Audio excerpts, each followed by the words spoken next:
बिस्मिल्लाहिर्रहमानिर्रहीम। अस्सलाम वालेकुम नादरीन, आप यूट्यूब चैनल देख रहे हैं, मैं इमरान खान। अब नादरीन आ जाए वापस आईनी तरमीम के ऊपर। नवाज शरीफ साहब आए कौमी असम्बली में, उन्होंने आईनी तरमीम के लिए वोट डाला। अब ये वो नवाज शरीफ हैं जिन्होंने बार बार ये बात की कि जर्नैलों से आज़ादी का उन्होंने नारा लगाया। वो हमेशा ये कहते रहे कि जर्नैलों ने पाकिस्तान को तबाह किया, जर्नैल जो है वो चीज़ों को ख़राब करते हैं, ये मिलिट्री के जर्नल्स जो हैं इन्होंने अमन व अमान को भी ख़राब किया। ये बार बार नवाज शरीफ साहब कहते रहे और आज वही नवाज शरीफ साहब बेचारे एक जर्नैल की खुशामद में सीनियर अर्दली बन गए। शहबाज शरीफ साहब को तो अर्दली का इमरान खान साहब ने, अब नवाज शरीफ साहब उनसे सीनियर हैं तो उन्होंने आकर भी वही काम किया।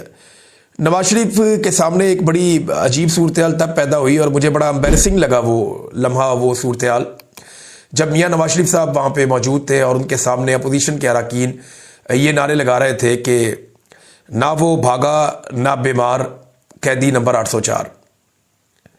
यानी इमरान खान साहब नवाज शरीफ साहब की तरह भागे भी नहीं, कोई डील नहीं की एस्टेब्लिशमेंट के साथ, कोई खसूसी तैयारा लेकर पाकिस्तान से बाहर नहीं गए और ना उन्होंने बीमारी का बहाना बनाया।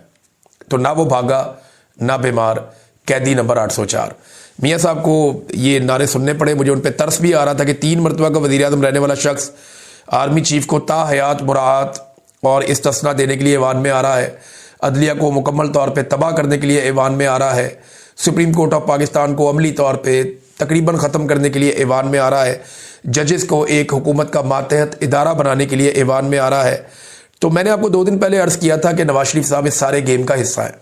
इसकी वजह इमरान खान और उनकी पॉलिटिक्स है, इसकी वजह जो मौजूदा सियासतदान है वो है। क्योंकि आसिम मुनीर साहब भी अच्छी तरह जानते हैं कि जो बाजवा साहब की बैंड बजाई है PMLN ने, तो ये आसिम मुनीर साहब जब जाएंगे तो उन्हें भी माफ़ नहीं करेंगे। और इमरान खान साहब से भी ये लोग एक दूसरे को डराते रहते हैं कि इमरान खान आ जाएगा तो ये कर देगा, तो वो कर देगा, वो नहीं छोड़ेगा। वो बेचारे अपोजिशन वाले गारंटियां देते हैं कि जी हम इमरान खान की गारंटी देते हैं, वो आपको कुछ नहीं कहेगा, उससे ना डरें आप। लेकिन ये एक्चुअली जो तरमीम है ना, ये खौफ की वजह से है। चौधरी निसार अली खान जो एस्टेब्लिशमेंट को बहुत अच्छे तरीके से जानते हैं, उन्होंने भी यही बात की कि ये खौफ की वजह से अब एक बेचैनी पैदा हो रही है। नाज़रीन, बेचैनी ये है कि देखें प्रैक्टिकली काम तो बहुत सारे बंदों ने किया है ना, चाहे मिलिट्री एस्टेब्लिशमेंट के करैक्टरों में कोई 1-2 तो नहीं है, वो बहुत सारे हैं।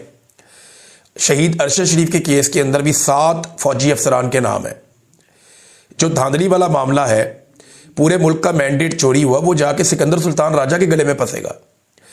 कुछ चीज़ें काजी फायद ईसा के जाके गले में फंसेंगी। अब उन सारों को तो आईनी तहफ़्फ़ुज़ नहीं है, तो एक बेचैनी पैदा हो गई है कि हमारे फील्ड मार्शल साहब को आईनी तहफ़्फ़ुज़ मिल गया, वो कोई भी ऑर्डर दें, कोई भी बात करें, कुछ भी करें, उनके ऊपर कभी भी कोई मामला नहीं होगा, वो आईनी तौर पे महफूज रहेंगे। लेकिन जो लोग आगे उसको एग्जीक्यूट करेंगे या आगे जाके कोई चीज़ करते हैं जो गैर कानूनी या गैर आईनी होती है, उन सारों को तो आईनी तहफ़्फ़ुज़ नहीं है। तो वहाँ पे भी एक बेचैनी, और आने वाले दिनों में आपको ये बेचैनी बढ़ती हुई नज़र आएगी।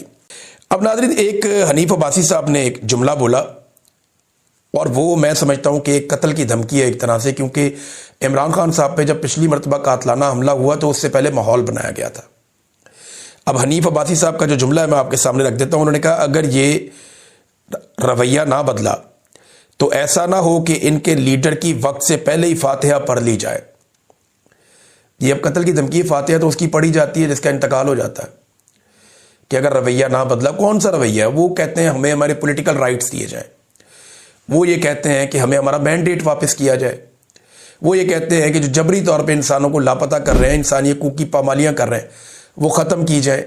तो इसको रवैया बदलने की ज़रूरत क्या है? ये तो बेहतरीन रवैया है। इस मामले को लेकर इमरान खान साहब को कत्ल करने की एक तरह से धमकी दी है कि वक्त से पहले ही फातिहा ना पढ़ ली जाए। ये बड़ा अफसोसनाक है। हनीफ अब्बासी साहब ने अपनी ज़िंदगी में खुद भी मुश्किलात देखी हैं। मुझे लगता था इन लोगों ने कुछ सीखा होगा, लेकिन अफसोस सूरत हाल आपके सामने है। खैबर पख्तूनख्वा अमन जरगे का मुतफ़िका तौर पे खैबर पख्तूनख्वा में जारी दहशतगर्दी की भरपूर मज़म्मत उन्होंने की जरगे ने, और इस बात का आदा करता है कि इसके खात्मे के लिए सूबाई असम्बली को एतमाद में लेकर कानून के दायरे में मौजूद हर वसीला इस्तेमाल किया जाएगा जो इस सूबे में मुस्तकिल अमन का बायस बने। तो सूबाई हुकूमत करेगी अमन के लिए पूरी कोशिश, तमाम वसाइल इस्तेमाल करेगी। नंबर 2, अमन व अमान के हवाले से मुजव्वज़ा कवानीन के हवाले से मुतफ़िका करारदादें जो सूबाई असम्बली से पास की गई हैं उन पर फौरी अमल दरामद किया जाएगा। अब इसमें जो है वो एक और करारदाद भी थी, आपको याद होगा कि फौज के पास जो खसूसी इख्तियारात हैं खैबर पख्तूनख्वा में, जिनके तहत वो ऑपरेशंस करते हैं या उन्हें ख़ास इख्तियारात मिले हैं ऑपरेशंस करने के, वो भी वापस लिए जाएं।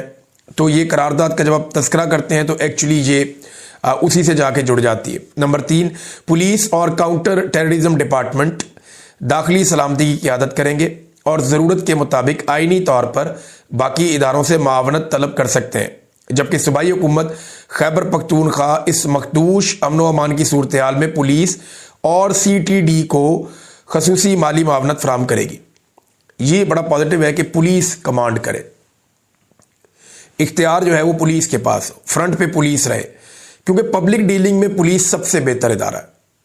बहुत सारे प्रॉब्लम है पाकिस्तान की पुलिस में, लोगों को बड़े शिकवे शिकायतें भी रहे हैं, लेकिन पुलिस जितनी भी लॉ इन्फोर्समेंट है उन सबके मुकाबले में जो पब्लिक है उनसे बेहतर डील कर सकती है। उसकी एक वजह यह है कि पुलिस ने वहीं पे रहना होता है, वहीं पे डील करना होता है, उसी सोसाइटी का पुलिस हिस्सा होती है। ऐसा नहीं है कि किसी को आप सिंध से उठा कर ले गए या किसी को आप बलूचिस्तान से उठा कर ले आए या गिलगित से ले आए, नहीं, वो मकामी इलाकों के लोग होते हैं, तो वो ज़्यादा बेहतर जानते हैं वहाँ के डायनामिक्स को और उनको पता है कि कहाँ तक जाना और कहाँ से आगे रेड लाइन है। लिहाजा पुलिस अगर डील करे और पुलिस की मावनत के लिए उनके बुलाने पर फौज या दीगर इदारे हैं तो ये बड़ी अच्छी बात है। खैबर पख्तूनख्वा की हुकूमत इनको सपोर्ट फराहम करेगी और उनको सहूलियात देगी। गैर कानूनी महसूलात, भत्ताखोरी और जो मारामारी इस वक्त जारी है खैबर पख्तूनख्वा में, इसके लिए एक मजबूत पॉलिसी बनाई जाए ताकि दहशतगर्दों का जो माशी एक पूरा नेटवर्क है वो टूट जाए।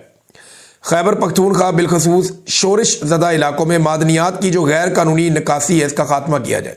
इंपॉर्टेंट है कि जिन इलाकों में लड़ाई लगी हुई है या जहाँ पे हालात ख़राब हैं, हालात ख़राब होने की एक वजह मादनियात भी है, तो बिल्कुल मादनियात की खुदाई भी बंद कर दें, वहाँ से मादनियात की तरसील या वहाँ से मादनियात की निकासी उसको बंद किया जाए, खात्मा किया जाए। सूबाई और छठी ये है कि सूबाई असम्बली खैबर पख्तूनख्वा को जारी सिक्योरिटी इदारों की कार्रवाइयों और उनकी कानूनी बुनियादों के बारे में मुतय्यना मुद्दत में इन कैमरा ब्रीफिंग दी जाए। यानी इदारे आएँ और बताएं जनाब इन कैमरा ब्रीफिंग में कि कानूनी नुक्ता नज़र से मामला क्या है और किधर है और करना क्या है। सूबाई सतह पर अमन के फोरम कायम किए जाए जिनमें अक्सरियत गैर सरकारी अराकीन की हो, यानी सरकारी बंदे ना हो, और मुंतखब नुमाइंदे, सियासी जमातें, नौजवान, अकलियत और ख़वातीन, ये लोग इसके अंदर होने चाहिए जो वक्तन फ़वक्तन जो है वो राब्तों में भी रहे और जुड़े रहे आपस में। इसके बाद एक और जो 8वीं शर्त है वो ये रखी गई कि शहरी सतह पर पुलिस, कंटोनमेंट और बल्दियाती इदारों के माबैन हमांगी के लिए सिटी सेल्स कायम किए जाएं जो चेक पोस्टों के खात्मे के लिए मुकर्ररा वक्त पर मबनी मनसूबे तैयार करें। अगले वीलॉग में आपको बताऊंगा। अब तक के लिए इतनी, अपना ख्याल रखिएगा, अपने चैनल का भी। अल्लाह हाफ़िज़।